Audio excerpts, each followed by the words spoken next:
What if your lungs don't supply you oxygen properly and your body goes into hypoxia?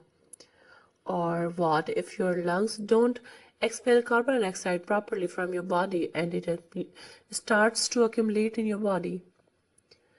So, इन्हीं दो चीज़ों को हम एक टर्म यूज़ करते हैं जिसका नाम है respiratory failure. So what is respiratory failure? Respiratory failure की सिंपल सी मीनिंग ये है कि जब आपके लंग्स प्रॉपरली अपना फंक्शन परफॉर्म ना कर पाएँ उस वक्त हम टर्म यूज़ कर रहे होते हैं respiratory failure.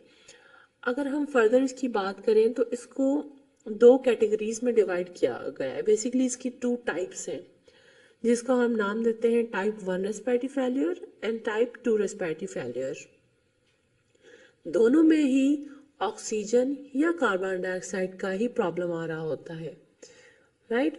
So now we are going to discuss कि what is the main difference between type 1 respiratory failure and type 2 respiratory failure. So type 1 respiratory failure का दूसरा नाम है हाइपोऑक्सेमिक रेस्पिरेटरी फेलियर, जिसमें जो बॉडी की जो रेस्पिरेटरी सिस्टम है वो इनफ ऑक्सीजन जो है वो इनटेक नहीं कर पाता, राइट? सो जब भी आप इंस्पिरेशन लेंगे उसमें प्रॉपर ऑक्सीजन जो है वो बॉडी के अंदर नहीं जाएगी.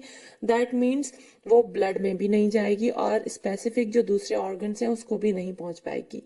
और इसी टाइप के रेस्पिरेटरी फेलियर की वजह से बहुत सारी कंडीशंस हो सकती हैं और इसके मोस्ट कॉमन जो कॉजेज हैं वो कोई भी लंग का इन्फेक्शन हो सकता है जैसे कि नमोनिया, या फिर पल्मोनरी एडिमा हो गई है, या फिर acute respiratory distress syndrome ARDS जो कि कोविड में बहुत ही कॉमन हुआ था, जिसकी वजह से ही सारे जो है एक्यूट लेवल पे पेशेंट्स की कंडीशन जो है वो सिवियर हो रही थी.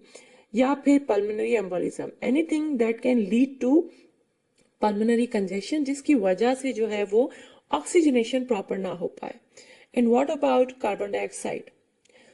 इट कैन बी नॉर्मल और decreased. It doesn't actually affect, right? Because type 1 respiratory failure is all about oxygen intake. So type 1 respiratory simple सी बात है, ऑक्सीजन जो है ऑक्सीजन का लेवल जो है वो आर्टरीज में या फिर वेसल्स में ब्लड वेसल्स में कम हो जाना लेस देन 60 mmHg, यानी कि इम्पेयर्ड ऑक्सीजनेशन. ये दो पॉइंट्स बहुत ही इंपॉर्टेंट है जब भी आप टाइप 1 रेस्पिरेटरी फेलियर की बात करें. और इसकी ट्रीटमेंट में ऑक्सीजन थेरेपी देते हैं और या फिर जो इसका अंडरलाइन कॉज हो उसकी ट्रीटमेंट होती है. And when we talk about type 2 respiratory failure उसका दूसरा नाम है hypercapnic respiratory failure.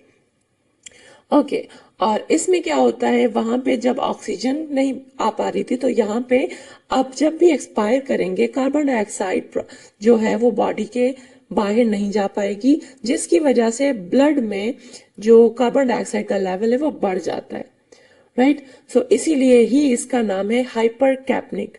कैपनिक means carbon dioxide, hyper means increased. इसके भी बहुत सारे कॉमन कॉजेज हैं जैसे कि COPD is the most common cause of type 2 respiratory failure because it is obstructive. And obstructive जो भी कंडीशंस होती हैं दैट मीन्स आपको एक्सपायरेशन में प्रॉब्लम आ रही है, और एक्सपायरेशन में प्रॉब्लम है that means carbon dioxide expire नहीं कर पाएंगे. नॉर्मल रेस्पिरेशन में इंस्पायरेशन में हम ऑक्सीजन इनहेल करते हैं और एक्सपायरेशन में कार्बन डाइऑक्साइड को एक्सहेल करते हैं.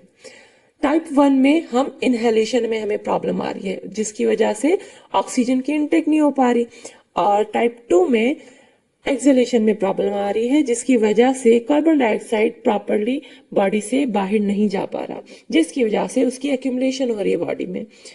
इसकी वजह से कुछ न्यूरोमस्कुलर डिसऑर्डर्स हैं वो भी इसको कॉज कर सकते हैं. जैसे कि हमने बात की फर्स्ट मोस्ट कॉमन जो है वो COPD है. इसके अलावा न्यूरोमस्कुलर डिसऑर्डर्स भी हो सकते हैं जो कि GBS या फिर सीवियर एस्थमा हो गया हो या कोई ड्रग का ओवरडोज कर लिया हो. ये सारी कंडीशन जो है वो बॉडी में जो कार्बन डाइऑक्साइड की लेवल बढ़ा सकती हैं, और इसकी मैनेजमेंट में आप जो है नॉन इन्वेसिव वेंटिलेशन की तरफ जा रहे होते हैं जिसमें आप बाईपेप यूज करवा रहे होते हैं ताकि जो बॉडी से कार्बन डाइऑक्साइड एक्टिवली बाहर जा सके, जबकि हमारी जो एक्सपायरेशन है वो पैसिव प्रोसेस है.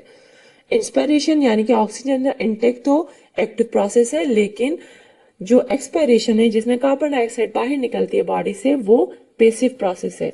लेकिन क्योंकि पैसिव प्रोसेस हो नहीं पा रहा तो हम उसको एक्टिवली जो है बॉडी को पाइप के थ्रू हम उसका जो कार्बन डाइऑक्साइड का लेवल है वो कम करवाएंगे। या फिर आप मैकेनिकल वेंटिलेशन की तरफ जा सकते हैं। और सेकेंडली ऑब्वियसली जो भी इसका रूट कॉज है उसकी भी ट्रीटमेंट करना इंपॉर्टेंट है। So this is all about type 1 respiratory failure and type 2 respiratory failure.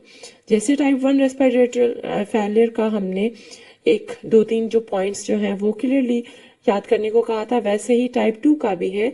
वहां पे ऑक्सीजन का लेवल डिक्रीज था लेस देन 60 mmHg और यहाँ पे कार्बन डाइऑक्साइड का लेवल बढ़ गया है मोर देन 50 mmHg और इसको वेंटिलेटरी फेल्यूर भी कहते हैं और इसकी ट्रीटमेंट में बाइपेप या फिर मैकेनिकल वेंटिलेशन। Thank you.